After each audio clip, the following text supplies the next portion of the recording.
Hello, and welcome to this edition of Cooking with Chef Express.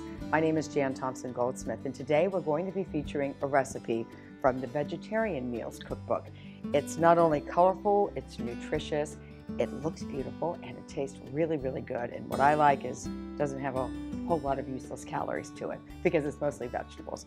So here are the ingredients.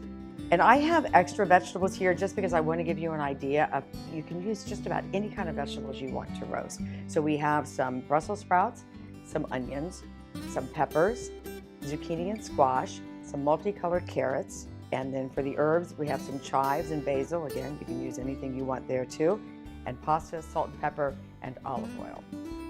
First, I want to start with just talking a little bit about these beautiful multicolored carrots. Carrots have been around since the 1500s. Mostly they were orange, and that's what the people in the United States are very used to. But in the Mediterranean and in Central Asia, they have been enjoying these multicolored carrots for many, many, many years. And it wasn't until around the 1980s when scientists from the USDA and other organizations and institutions decided to research more carrots and really work with them to increase not only the color, but their nutritional value as well. And today's carrots, compared to the 1980s, have 75% more beta carotene in them than they did back then, as well as many other nutrients. And each color has different ones. So while I'm preheating the oven to about 500 degrees, I like to take the olive oil and the salt and mix each of the vegetables together first while they're in a bowl. You don't have to do that if you're in a hurry. Lay them out on a pan and sprinkle the olive oil on them and sprinkle the salt and pepper and the herbs and put them in the oven. Lots of times I do it that way, but right now, just to make sure everything is mixed up really well, and you can always add more olive oil if you see once you get into the pan that it needs more, it looks dry, because this is going to be the sauce for the pasta. So don't worry about having too much of it. I guess that's what I'm trying to say. And also don't be afraid of using too much salt because it makes it so much sweeter. And you can also use sea salt. I'm using table salt at the moment, but once in a while I use sea salt in there too. When you're roasting vegetables, you have to be a little careful about the consistency of each one because like the onions would roast way quicker than the carrots would. So I try to stack them up. The thicker ones could go in earlier, which would be the Brussels sprouts and the carrots.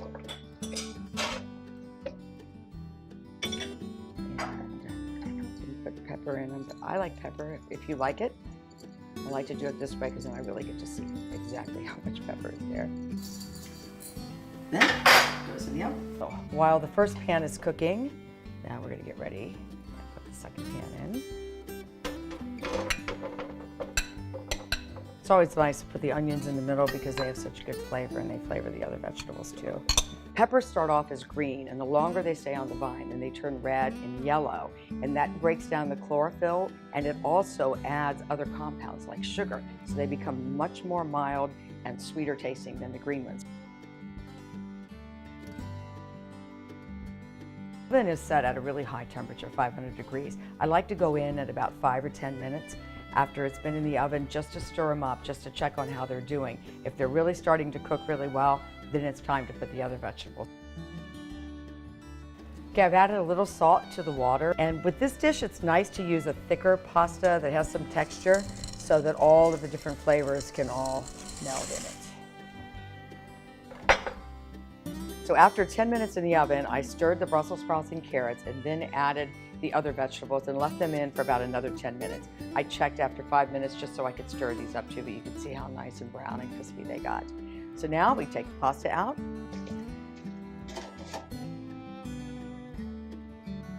it in a bowl.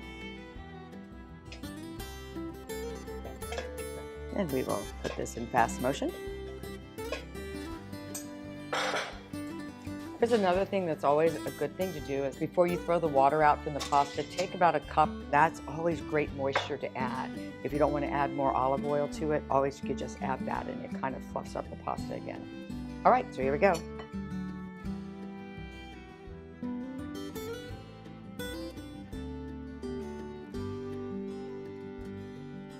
And now we have enough vegetables left over for a meal tomorrow, or certainly a side dish for tomorrow.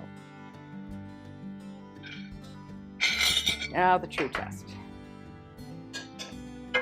As if I haven't been sneaking by already. Ah, that's good.